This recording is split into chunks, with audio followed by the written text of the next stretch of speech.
देखिए आज का टॉपिक है बहुत ही important topic, electrolytic refining of copper metal. अब यहाँ पे हम लोग क्या करेंगे, electrolytic refining of copper metal, जिससे हम लोग को प्योर कॉपर मिलेगा। क्या मिलेगा? प्योर कॉपर मिलेगा। वैसे हम लोग क्या मिलता है, ओर के फॉर्म में मिलता है, लेकिन अब लोग यहाँ पे क्या करेंगे, उसको अब प्योर बनाना है। ज़रूरत है भाई प्योर की, तो हम लोग गंदगी वाला क्यों लेंगे। अब देखिए इलेक्ट्रोलाइटिक करना है तो सबसे पहले हम लोग क्या लेंगे, इलेक्ट्रोलाइटिक टैंक लेंगे। क्या लेंगे? Electrolytic tank. इसमें प्लेट डालेंगे और एक और प्लेट डालेंगे, पतली प्लेट, एक मोटी प्लेट, एक पतली प्लेट, एक मोटी प्लेट और एक पतली प्लेट। इसमें ये जो लिक्विड भरा है, ये लिक्विड है एसिडिफाइड, क्या है? Acidified copper sulphate. Acidified copper sulphate मतलब कि जिस भी मेटल को हम लोग को यहाँ पे रिफाइन करना होगा, उसी मेटल का यहाँ पे और सल्फेट पड़ेगा, उसी मेटल का यहाँ पे हम लोग सल्फेट डालेंगे। अब ये हो गया एसिडिफाइड कॉपर सल्फेट, इसमें लिक्विड भरा है। ये है इलेक्ट्रोलाइटिक टैंक। ये जो मोटा वाला रॉड है इसको बोलेंगे एनोड रॉड। क्या बोलेंगे? Anode rod. और ये क्या है? इम्प्योर है। क्या है? इम्प्योर कॉपर मेटल है। क्या है? Impure copper metal. ये पतला वाला जो रॉड है वो क्या है हमारा?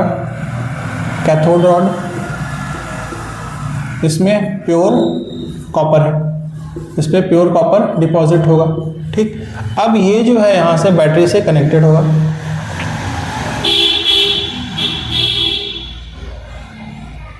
ये positive terminal, anode positive terminal से, कैथोड नेगेटिव टर्मिनल से। एनोड पॉजिटिव टर्मिनल से, कैथोड नेगेटिव टर्मिनल से। अब देखिए समझने वाली बात क्या है, ये जो हमारा एनोड है इस पे क्या है? इम्प्योर कॉपर मेटल है। क्या है? Impure copper metal. इम्प्योर का मतलब गंदगी भी है, कॉपर मेटल भी है। गंदगी भी है, कॉपर मेटल भी है। तो जब यहाँ से बैटरी से करंट फ्लो होगा, बैटरी से क्या होगा? करंट फ्लो होगा। तो इस इम्प्योर कॉपर मेटल से कॉपर टूट के अंदर आएगा इस इलेक्ट्रोलाइटिक टैंक में। इस इम्प्योर मेटल से, इम्प्योर रॉड से, इस एनोड रॉड से कॉपर का है जो मेटल प्योर वाला इसमें आएगा इलेक्ट्रोलाइट में, और इसकी जो गंदगी है वो यहाँ पे डिपॉजिट हो जाएगी। जो गंदगी है वो यहाँ पे डिपॉजिट हो जाएगी किसके नीचे? एनोड रॉड के ही नीचे। क्यों? क्योंकि ये जो एनोड रॉड है ये क्या है? इम्प्योर मेटल का है। क्या है? इम्प्योर का है। तो ये जो गंदगी नीचे डिपॉजिट हुई है उसको बोला जाएगा एनोड मड। क्या बोला जाएगा? Anode mud. क्यों एनोड मड? क्योंकि एनोड के नीचे ही ये डिपॉजिट होगी। क्यों? क्योंकि एनोड के नीचे ही डिपॉजिट होगी। तब समझिए एनोड से जो प्योर कॉपर था वो इलेक्ट्रोलाइट में आ गया, और इलेक्ट्रोलाइट में जो कॉपर सल्फेट था वो किस में चला जाएगा हमारा? इस पे, प्योर वाले पे। किस पे चला जाएगा? कैथोड रॉड पे। किस पे चला जाएगा? कैथोड रॉड पे।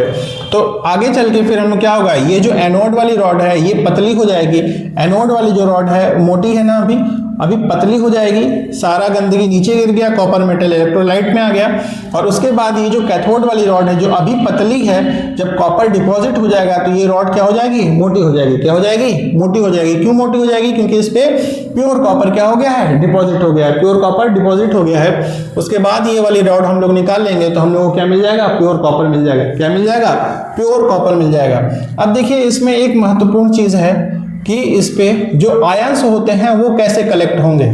आयंस जो होते हैं कॉपर के वो कैसे कलेक्ट होंगे।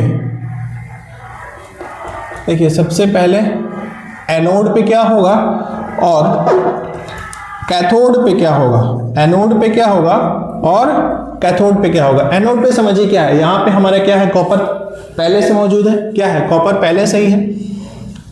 अब ये जब कॉपर इलेक्ट्रोलाइट में जाएगा तो क्या करेगा? 2 इलेक्ट्रॉन लूज कर देगा। क्या करेगा? इलेक्ट्रॉन लूज कर देगा। कॉपर पहले से ही इसमें था, कॉपर मेटल हमारा एनोड पे। अब जब ये टूटेगा इलेक्ट्रोलाइट में जाएगा तो 2 इलेक्ट्रॉन लूज कर देगा, और इलेक्ट्रॉन लूज करने के बाद ये क्या हो जाएगा? Cu2+। तो ये फ्रॉम एनोड, ये क्या है? कॉपर मेटल है ना। कहाँ से आया? फ्रॉम एनोड, ये एट एनोड में ब्रेक किया। अब ये कहाँ पे डिपॉजिट हो रहा है? इलेक्ट्रोलाइट पे। कहाँ जा रहा है ये? इलेक्ट्रोलाइट पे। कहाँ जा रहा है? इलेक्ट्रोलाइट पे। अब देखिए कैथोड पे अब क्या होगा, कैथोड पे क्या चेंजेस आएगा। कैथोड रॉड पे ये हमारा इलेक्ट्रोलाइट पे आ गया, अब इलेक्ट्रोलाइट से किस में जाएगा? कैथोड पे। इलेक्ट्रोलाइट से किस में जाएगा? कैथोड पे। तो इलेक्ट्रोलाइट में क्या है? कॉपर 2 है, कॉपर आयन है। ये क्या है? कॉपर आयन है। कॉपर आयन है, कहाँ पे है? इलेक्ट्रोलाइट में है। कहाँ है? इलेक्ट्रोलाइट में है, इसमें है। अब ये जब कॉपर कैथोड रॉड पे जाएगा, जब ये कैथोड रॉड पे जाएगा तो ये क्या करेगा? 2 इलेक्ट्रॉन कैथोड से ले लेगा। क्या करेगा? 2 इलेक्ट्रॉन कैथोड से ले लेगा। 2 इलेक्ट्रॉन, क्योंकि ये माइनस टर्मिनल, इस पे इलेक्ट्रॉन होगा ना, 2 इलेक्ट्रॉन कैथोड वाली प्लेट से ले लेगा और क्या बना देगा? आपका कॉपर मेटल बना देगा। क्या बना देगा? कॉपर मेटल बन जाएगा। तो यहाँ पे हम लोग को मिल गया प्योर कॉपर। क्या मिल गया? प्योर कॉपर मिल गया। किस पे? At cathode. किस पे? At cathode. ये कॉपर, ये इलेक्ट्रॉन इसको कहाँ मिला? ये भी कैथोड पे ही मिला। कहाँ मिला? ये भी कैथोड पे ही मिला। तो इस तरीके से हम लोग क्या करेंगे? प्योर कॉपर का रिफाइनिंग कर लेंगे। प्योर कॉपर मिल गया ना, यहाँ से देखिए कॉपर इसमें आया इलेक्ट्रोलाइट से, फिर कॉपर प्लेट पे, कैथोड प्लेट पे कॉपर का डिपोजिशन हुआ। यहाँ से हम लोग ये इक्वेशन बना लेंगे। बहुत लोग कंफ्यूजन होता है कि इक्वेशन बनेगी कैसे, इक्वेशन बनेगी कैसे। ध्यान दें कि एनोड पे हमारा कॉपर पहले से है। एनोड पे क्या है? कॉपर पहले से है। जब वो इलेक्ट्रोलाइट में आएगा 2 इलेक्ट्रॉन लूज कर देगा। तो जब 2 इलेक्ट्रॉन लूज किया तो क्या बन जाएगा? Cu2+। 2 इलेक्ट्रॉन चला गया, प्लस का मतलब क्या होता है? 2 इलेक्ट्रॉन चला गया, 2 इलेक्ट्रॉन की कमी आ गई। अब जो इलेक्ट्रोलाइट वाला है वही कैथोड पे जाएगा। तो कैथोड पे क्या होगा? जो कॉपर के 2 इलेक्ट्रॉन है वो कैथोड वाले से 2 इलेक्ट्रॉन ले लेगा, तो यहाँ पे प्लस होगा। ये 2 इलेक्ट्रॉन की कमी है इसके पास, 2 इलेक्ट्रॉन इसको चाहिए, तो क्या करेगा? प्लस ही तो करेगा। 2 इलेक्ट्रॉन लिया और उसके बाद ये क्या बना देगा? कॉपर मेटल बना देगा। क्या बना देगा? कॉपर मेटल बना देगा। ठीक है।